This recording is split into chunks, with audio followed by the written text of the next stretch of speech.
Hello dear students. देखिए, आज हम शुरू करते हैं हमारा सेकंड वीडियो होगा फिजिक्स 12th का जो चैप्टर नंबर 9 चला हुआ है, ray optics and optical instrument. और आज हम करेंगे जो रिफ्लेक्शन का हमारे पास टॉपिक है, रिफ्लेक्शन ऑफ लाइट जो चैप्टर है हमारे पास, चैप्टर नंबर 9। मेन पॉइंट हमारा रिफ्लेक्शन पर रहेगा। आज का जो कॉन्सेप्ट है वो बेसिक कॉन्सेप्ट है। रिफ्लेक्शन की डेफिनेशन क्या रहेगी, उसका सिग्निफिकेंस क्या है, और इम्पोर्टेंट पॉइंट क्या है जो हमें रिफ्लेक्शन के बारे में पता होना चाहिए। शुरू करते हैं। हमारा जो आज का टॉपिक है रिफ्लेक्शन। आप देख रहे हैं आपका अपना चैनल physics.edu.rajendra। चैनल को लाइक भी कीजिए और सब्सक्राइब भी ज़रूर कीजिए। देखिए, जब हम लाइट की बात करते हैं, जब कोई भी लाइट या रेज किसी भी सरफेस पर इंसिडेंट होती है, पड़ती है, इट पार्सली गोज बैक, कुछ तो ये वापस चली जाती है, उसको हम बोलते हैं रिफ्लेक्टेड लाइट। और कुछ जो है एब्सॉर्ब कर ली जाती है सरफेस के द्वारा, और कुछ पार्ट इसका बचता है तो वो ट्रांसमिटेड हो जाता है through the surface. Even transparent glass reflect only 5% of the light falling on its surface। Highly polished कोई मेटल होगा वो लगभग 80 से 90%, 80 to 90% of the incident light को रिफ्लेक्ट कर रहा है। To reflect the light still more efficiency mirror are used. तो मिरर का हम यूज़ करते हैं ज़्यादा रिफ्लेक्शन के लिए। A mirror is made by depositing a fine layer of silver on the back surface of a glass। ये था हमारे पास लाइट के बारे में थोड़ा सा। अब बात करते हैं रिफ्लेक्शन की। रिफ्लेक्शन ऑफ लाइट क्या होता है? Rebounding back of light rays into same medium on striking a highly polished surface such as mirror is called reflection of light. देखिए, हमने बात की थी, ये मान लो हमारे पास कोई मिरर है, ठीक है, यहाँ पे लाइट कोई पड़ती है और ये वापस रिफ्लेक्ट हो जाती है उसी सरफेस में, तो इसको बोलते हैं reflection of light. Reflection of light बोलते हैं इसको। और इसके हमारे पास दो लॉ रहेंगे रिफ्लेक्शन ऑफ लाइट के। नंबर 1, इंसिडेंट रेज, नोट कर लीजिए, reflected rays and normal at the point of incidence, all three lies in the same plane। तीनों एक ही प्लेन में लाई करते हैं, वो भी हम समझाएंगे। पहले एक बार पॉइंट नोट कर लीजिए, ये सेकंड पॉइंट, ये first point. Second, angle of incidence यानी कि i incident is always equal to the angle of reflection इनके आर। नोट आगे पॉइंट, आप देखिए ध्यान से। The angle between the incident rays और जो नॉर्मल है उसके बीच का एंगल क्या कहेगा? एंगल ऑफ इंसिडेंस कहलाता है। The angle of incidence is represented by letter I. Angle of incidence is made by the incident rays with the normal to the mirror surface, not with the mirror surface itself. Angle of reflected rays and normal is called angle of reflection। Angle of reflection is represented by letter R। आप समझिए क्या होते हैं ये, यहाँ से आपको clear होता है जो अभी हमने पॉइंट डिस्कस किए हैं। ये देखिए क्या है, हमारे पास एक मिरर है। क्या है ये? मिरर। क्लियर है पॉइंट? ओ क्या है? जहाँ पे ये इंसिडेंट रे, जो रे आ रही है मिरर की ओर, जो रे मिरर की ओर आती है वो इंसिडेंट है, यानी कि आई है जो रे, और जो गई टकरा कर वापस वो रिफ्लेक्टेड रे है या वे। वो क्या है? रिफ्लेक्टेड वे। अभी बात हुई थी, ये क्या है हमारे पास? इंसिडेंट रेज क्या होती है? जो रे आ रही है और जो वापस गई उसको बोलते हैं हम रिफ्लेक्टेड रे। क्लियर है पॉइंट? और जो मिरर के साथ 90 डिग्री पर होता है ये एंगल, ये नॉर्मल जो है इसके साथ 90 डिग्री पे होता है, उसको बोलते हैं नॉर्मल। क्या बोलते हैं? नॉर्मल बोलते हैं। अब आई यानी कि एंगल ऑफ इंसिडेंस क्या होता है, उसकी डेफिनेशन देखिए। ये है, देखिए ये वाला एंगल, इंसिडेंट रेज और नॉर्मल के बीच का जो एंगल है वो एंगल ऑफ इंसिडेंस होता है। और एंगल ऑफ रिफ्लेक्शन, नॉर्मल और रिफ्लेक्टेड रे के बीच का जो एंगल है वो कहलाता है एंगल ऑफ रिफ्लेक्शन। ये देखिए, ये दो पॉइंट हम देखिए, angle of reflection, angle between reflected rays and normal called angle of reflection, और आर से डिनोट करते हैं। ये नोट कर लीजिए, देखिए नॉर्मल के बीच और रिफ्लेक्टेड रे के बीच जो एंगल बनेगा वो आर होगा। इसी प्रकार आई इंसिडेंट रेज और नॉर्मल के बीच का जो एंगल होगा वो होगा हमारे पास एंगल ऑफ इंसिडेंट। ये जो पॉइंट हमने पढ़ा था सेकंड, ठीक है। और जो हमने फर्स्ट पार्ट पढ़ा था, incident rays, reflected rays and normal at the point of incident all are in same plane. ये देखिए, ये प्लेन है हमारा, ये देखिए एक ही प्लेन है, ये भी उसी प्लेन में गया, और ये तीनों एक ही प्लेन पे लाई करते हैं। इसका मतलब ये है। दूसरा क्या था? The angle of incidence I is always equal to the angle of reflection. ये जो एंगल होगा और ये होगा, दोनों बराबर होंगे, यानी कि I is equal to are. यह है रिफ्लेक्शन के बारे में पूरा कंप्लीट। अब करेंगे टाइप ऑफ रिफ्लेक्शन, कितने प्रकार का होता है। दो तरह का होता है, एक तो रेगुलर और एक डिफ्यूजन। रेगुलर में देखिए क्या होता है, when a parallel beam of light reflected light rays obtained by a parallel beam of incident rays after reflection from a plane reflection is called regular. Example से आपको क्लियर हो जाएगा। ये इंसिडेंट रेज आई, ये चलेगी, दूसरी रेज आई तो वो दूसरी के पैरेलल में जाएगी, तीसरी रेज आएगी, तीसरी रेज के पैरेलल, सेम हुई देखिए। अगर एक और ऐसे आती है वो भी पैरेलल जाएगी, और आती है तो वो भी क्या जाएगी, पैरेलल। तो ये हो जाएगा हमारे पास रेगुलर रिफ्लेक्शन। यानी कि when a parallel beam of light falls on a mirror, each rays of light is reflected from the mirror according to the law of reflection is called regular reflection. Second देखिए, irregular या diffused बोलते हैं इसको। When a non-parallel beam of reflected rays is obtained for a parallel beam of incident rays after reflection from a surface, then such type of reflection is called irregular या diffused reflection। देखिए, आती तो parallel है, ये देखिए, लेकिन यदि हमारा जो सरफेस है वो इरेगुलर होगा तो रेज भी इरेगुलर जाएंगी। रेज भी क्या जाएंगी, पहली रेज देखिए आती है ये, तो ये इस एंगल से चलेगी, दूसरी रेज आती है तो वो इसी एंगल से चलेगी, सेम होगा तो प्लेन कई बार सेम हो जाता है। ये फिर इधर चलेगी, और फिर ये देखिए ये इधर चलेगी। तो यानी कि हर लाइट जो है, और ये देखिए ये 90 डिग्री पे जा रही है, तो अलग अलग डायरेक्शन बन जाती है, मतलब वो पैरेलल नहीं होती। तो ऐसी रेज जो होंगी उसको बोलेंगे डिफ्यूज्ड या irregular reflection. Clear point. Variation of the number of image of an object placed between two mirrors with an angle between the mirror can be expressed by the formula। ये हम थोड़ा सा पहले इसके बारे में डिफ्यूज्ड रिफ्लेक्शन, इसके बारे में हम आपका थोड़ा सा ले लेते हैं। इसका फ़ायदा क्या है डिफ्यूज्ड रिफ्लेक्शन का, क्या होगा। नंबर एक, most of objects become visible due to diffused reflection of light from their surface. तो जब लाइट डिफ्यूज्ड होगी तो कई चीज़ें हमें फिर दिखाई देती हैं। Point two,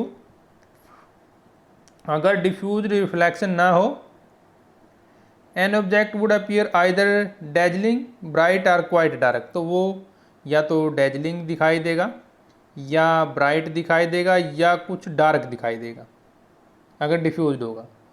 third, due to source of light a soft illuminating या इल्यूमिनेशन, जिसको हम भ्रम बोलते हैं, is produce within the room due to diffuse reflection of light from a walls of room.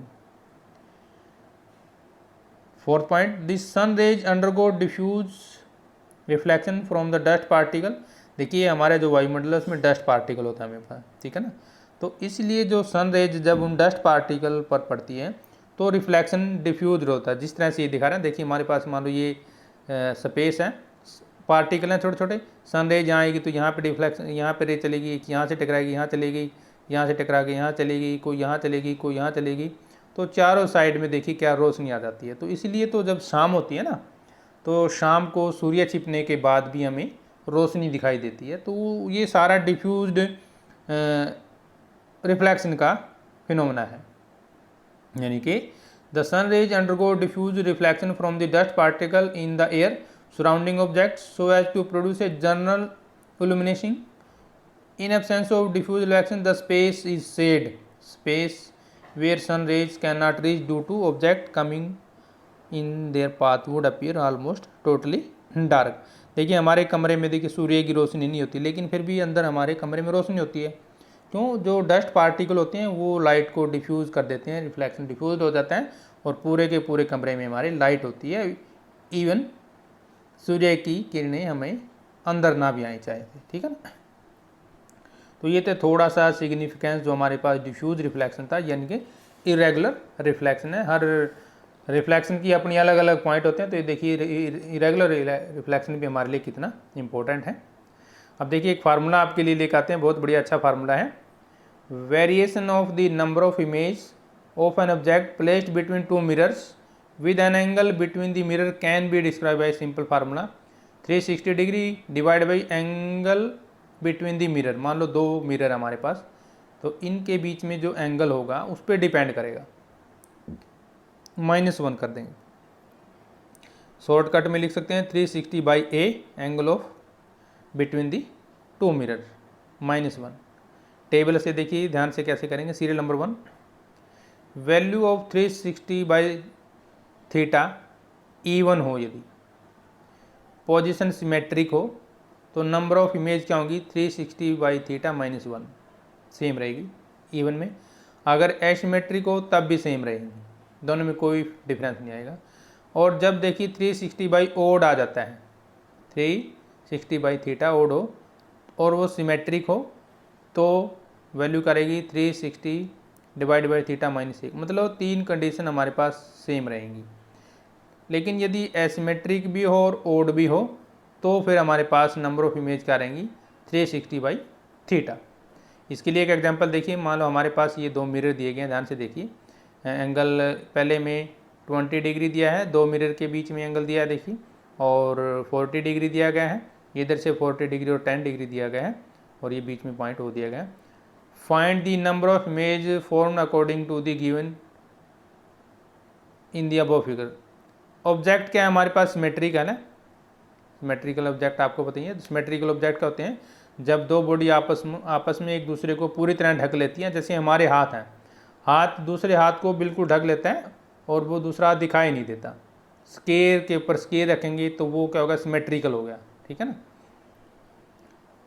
तो देखिए नंबर 1 केस पहला, the object is symmetrically placed, case a में the number of image formed by हमारी कितनी हो जाएगी, कितना formula क्या है 360 डिवाइड बाई ए -1 होता है, तो एंगल कितना है 40 डिग्री -1, तो हमें 8 इमेज मिलेंगी।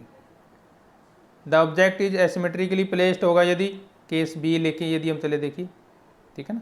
इसी में अगर वो एसिमेट्रिकल है तो फिर कितना हो जाएगा, फिर हमारे पास 360 by 40 we get 9 image. Hence number of image form are 8 और 9 रिस्पेक्टिवली। अब देखिए नेक्स्ट चलते हैं। ये हमारे पास है वही मिरर वाला फार्मूला है। ये मिरर है मान लो XY, ये क्या है हमारे पास P इंसिडेंट रेज है और Q रिफ्लेक्टेड रेज है, N क्या है नॉर्मल है, I इंसिडेंट एंगल है और R रिफ्लेक्टेड एंगल है। तो अब जो बेसिक पॉइंट हम करते हैं, कुछ डेफिनेशन है जब हम रिफ्लेक्शन का चैप्टर करेंगे, तो बड़े इंपॉर्टेंट डेफिनेशन, आप इसको थोड़ा सा ध्यान से समझिए। होते क्या क्या है, जब हम रिफ्लेक्टिंग सरफेस क्या होता है, पहला पॉइंट क्वेश्चन करेंगे तो बार बार आएगा reflecting surface. The surface from which the light is reflected is called reflecting surface. ठीक है ना। तो देखिए जो ये एक्स वाई है, ये रिफ्लेक्टिंग सरफेस होगा हमारे पास, यहाँ पे लाइट आएगी और यहीं से जाएगी, तो ये क्या होगा, रिफ्लेक्टिंग सरफेस। सेकंड सरफेस भी यही होगा, X Y is the reflecting surface. Point of incidence, the point on the reflecting surface at which the rays light strike is called the point of incident. ये देखिए नहीं, ये है हमारे पास जो ओ पॉइंट है, ये बड़ा पॉइंट, ये एंगल ऑफ जहाँ पे रिफ्लेक्शन भी बन रहा है, नॉर्मल भी बन रहा है, ये तीनों जहाँ पे मिलते हैं, पॉइंट मीट कर रहे हैं, वो होता है एंगल ऑफ वो एंगल ऑफ जो हमारे पास पॉइंट होता है ना, पॉइंट ऑफ इंसिडेंट बोलते हैं। और नॉर्मल क्या आएगा, एक perpendicular drawn on the reflecting surface at the point of incident is called normal.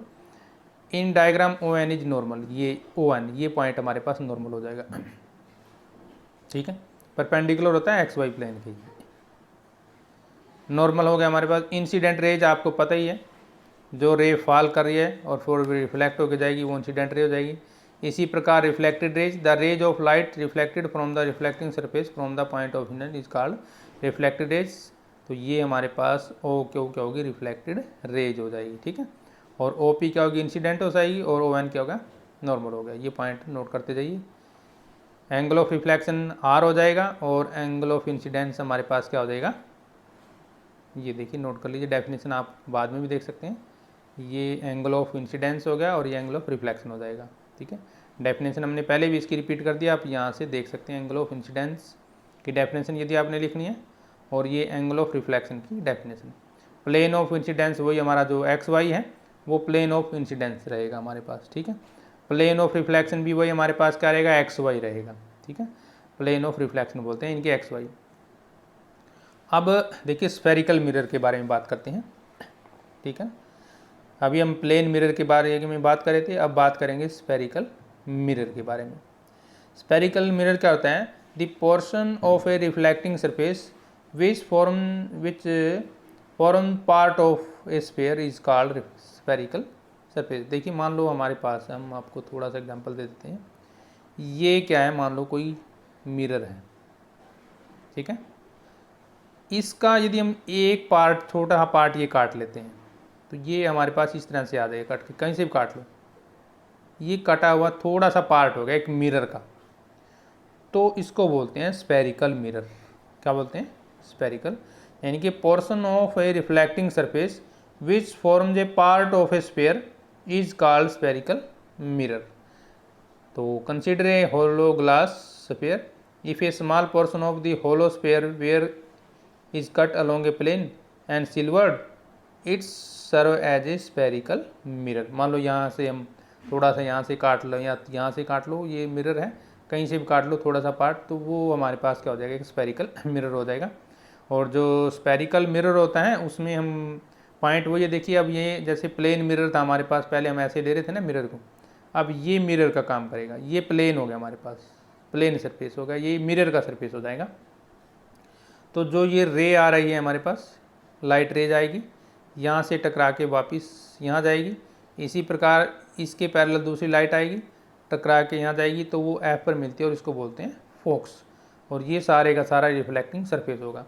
और जो सेंटर से पास होकर जाएगी उसको बोलते हैं प्रिंसिपल एक्सिस बोलते हैं। और जो लेंथ होगी हमारे पास, ये लेंथ और ये लेंथ, ये बीच की लेंथ, ये फोकल लेंथ कहलाती है।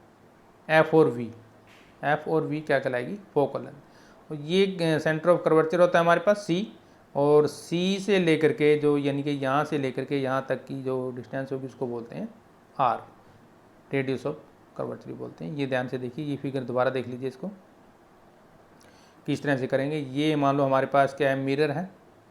ठीक है ना, ये क्या है, मिरर है कोई, तो ये रेडियस ऑफ कर्वेचर है, सेंटर हो गया हमारे पास। सेंटर से और मिरर की जो बीच की डिस्टेंस होगी उसको रेडियस ऑफ कर्वेचर बोलते हैं, और आर से डिनोट करते हैं हम। ठीक है ना। और देखिए जो एफ होता है वो फोकल पॉइंट होता है, या प्रिंसिपल फोकस भी बोलते हैं जिसको, जो एफ पॉइंट बनता है, ठीक है। और ये हमारे पास पॉइंट हो गया इसका सरफेस का। तो जो मिड पॉइंट है यहाँ से लेके यहाँ की जो डिस्टेंस होगी उसको फोकल लेंथ बोलते हैं, एफ बोलते हैं। और जो ये लाइन होती है ये, इसको बोलते हैं प्रिंसिपल एक्सिस। और ये सारी क्या है, पैरेलल रेज है हमारी सारी की सारी। तो ये हम इनकी ये बारे में डेफिनेशन पढ़ेंगे, नोट कर लीजिए। रिफ्लेक्टिंग सरफेस, लाइट आ रही है तो अंदर से भी हो सकता है, ये देखिए अंदर से भी हो सकता है तो और ये बाहर से भी हो सकता है। मतलब एक कनकेव मिरर हो सकता है और कन्वेक्स मिरर, दोनों तरह के मिरर हो सकते हैं। कनकेव मिरर क्या होगा, a spherical mirror, a spherical mirror whose reflecting surface is the toward the centre of the sphere, toward the centre of the sphere, जिसका जो सेंटर ऑफ द स्फीयर देखिए ये है हमारे पास, ये तो ये जो दिख रहा है ना, ठीक है, जिसका ये इसका रिफ्लेक्टिंग सरफेस है, यदि वो सेंटर की ओर हो तो वो कनकेव मिरर हो जाएगा। Of which the mirror is a part is called concave mirror. और convex spherical mirror, a spherical mirror whose reflecting surface is away from the centre. देखिए इसका सेंटर ये है लेकिन ये इससे दूर है, बाहर की ओर है, तो इस तरह का होगा हमारे पास कन्वेक्स स्फेरिकल मिरर होता है। अब थोड़ी सी डेफिनेशन कर लेते हैं हम स्फेरिकल मिरर के बारे में। सेम वही रहेंगे हमारे पास जिस तरह से हमने प्लेन मिरर के लिए किया है। नंबर 1 रेडियस ऑफ कर्वेचर, कई बार आर लिख देते हैं, कई बार सी लिख देते हैं। आपको मेन क्या रखना है, रेडियस ऑफ कर्वेचर क्या होता है, रेडियस ऑफ कर्वेचर। तो इसको हम आर से डिनोट करते हैं। Centre of sphere of which the mirror forms a part is called centre of curvature, centre of curvature. ये फिगर देख लीजिए जहाँ पे, ये देखिए ध्यान से, सेंटर ऑफ कर्वेचर दिखाया गया हमारे पास, सी दिखाया गया, देखिए सेंटर ऑफ कर्वेचर। एक होता है हमारे पास सेंटर ऑफ रेडियस, ये डिस्टेंस जो होगी वो सेंटर ऑफ रेडियस हो जाएगी। डेफिनेशन देखिए, centre of radius it is the distance between the pole and the centre of curvature. तो ये जो डिस्टेंस होगी ये मिरर का सेंटर हो गया और ये हो गया हमारे पास दोनों के बीच की डिस्टेंस, रेडियस ऑफ कर्वेचर कहलाती है और आर से डिनोट करते हैं। Centre of curvature, the centre of curvature of a spherical mirror is the point in the centre of mirror which passes through the curve of the mirror and has the same tangent and the curve at that point. Aperture, it is a point from which the reflection of light actually happens, उसको हम बोलते हैं aperture बोलते हैं, ठीक है ना। ऊपर वाले फिगर में हमने अपर्चर को दिखाया गया है। पोल देखिए क्या होता है pole, the centre of a spherical mirror is called pole. Pole is the mid point of a mirror, it is the twice of the focus. ये देखिए पॉइंट दिखाया गया पी और यहाँ पे ओ से दिखाया गया पोल, ओ पॉइंट दिख रहा है ना, ये पोल हो गया उसका, ठीक है। और अब लेते हैं हम focus, it is any point where the light rays parallel to the principal axis will converge after reflecting from the mirror. Focus देखिए जहाँ पे रिफ्लेक्ट होकर वापस आ जाएंगे, देखिए जैसे हमारे पास इसमें फोकस ये दिखाया गया है, तो रिफ्लेक्ट होने के बाद रेज इधर आके मिलती हुई दिखाई दे रही है हमें, तो ये क्या हो जाएगा हमारे पास, फोकस हो जाएगा किसी भी स्फेरिकल सरफेस का। प्रिंसिपल एक्सिस हमारी क्या होगी, an imaginary line passing through the optical centre and the centre of curvature of the spherical mirror, वो हो जाएगी हमारे पास प्रिंसिपल एक्सिस, यानी कि लाइन ज्वाइनिंग द पोल। ध्यान से देखिए ये पोल है, ठीक है, O point, line joining the pole and the centre of curvature, ये सेंटर ऑफ कर्वेचर है, इन दोनों को जो लाइन मिला रही है उसको बोलते हैं प्रिंसिपल एक्सिस, ठीक है। और ऊपर वाला पॉइंट अपर्चर देखिए, upper diameter of a mirror is called the aperture of mirror. Diameter को क्या बोलते हैं, अपर्चर बोलते हैं। ये देखिए ये जैसे ये डायमीटर रहेगा इसका, ये वाला, तो ये इसका अपर्चर हो जाएगा, क्या हो जाएगा, अपर्चर, यानी कि लाइन ज्वाइनिंग बिटवीन दी, जैसे ये जो हमारे पास ए एंड बी रिस्पेक्टली, यदि हम इसको ए मान लेते हैं और इसको बी मान लेते हैं तो ये अपर्चर कहलाती है, ठीक है ना। जिनका जो डायमीटर होगा वो उसका अपर्चर कहलाएगा। फोकल लेंथ इंपॉर्टेंट है, पॉइंट नोट कर लीजिए। फोकल लेंथ क्या होती है, the distance between the pole and the principal focus of the mirror is called the focal length of the mirror, और इसको हम देखिए एफ से डिनोट करते हैं, और एफ क्या कहलाती है, focal length of the mirror. देखिए यहाँ से आप फिगर में देखिए ध्यान से, ये फोकल लेंथ हमारे पास ये वाली, ठीक है, ये क्या है, फोकल लेंथ, और एफ से इसको डिनोट करते हैं। क्लियर है point. In case of spherical mirror of large aperture, यदि रेडियस ज़्यादा हो, अपर्चर का हम तो रेडियस लेंगे ना, if the light is incident on the mirror in form of broad beam of the parallel rays of light, then it is formed that the all rays in the beam do not meet at the same point या single point हमारे पास। this defect in spherical mirror is called the spherical aberration। ठीक है, अब देखिए relation between F and R क्या है हमारे पास, रिलेशन बिटवीन एफ और आर, इनके फोकल लेंथ और जो हमारे पास आर ले रहे हैं उसमें रिलेशन क्या होगा, F is equal to R by two, F is equal to R by two. Relation between for a spherical mirror a small aperture the focal length of the mirror is equal to the 1/2 of the radius of curvature. Relation between जो हमारे पास convex और concave mirror है उसको हम किस तरह से डिफाइन करेंगे, वो उसके लिए हम नेक्स्ट वीडियो में इसको प्रूव करेंगे, किस तरह से आप प्रूव करेंगे F is equal to R by two. तो चलिए लेते हैं आपसे इजाज़त, नेक्स्ट वीडियो के लिए हम जल्दी ही हाजिर होंगे। हमारे जो फिजिक्स के वीडियो आप यहाँ पर भी देख सकते हैं, साइट पर जाकर www.schooloeducationhariana.in या फिर यूट्यूब पर physics.edu.rajendra के द्वारा भी आप देख सकते हैं। तो लेते हैं आज की वीडियो में आपसे इजाज़त, जय हिंद।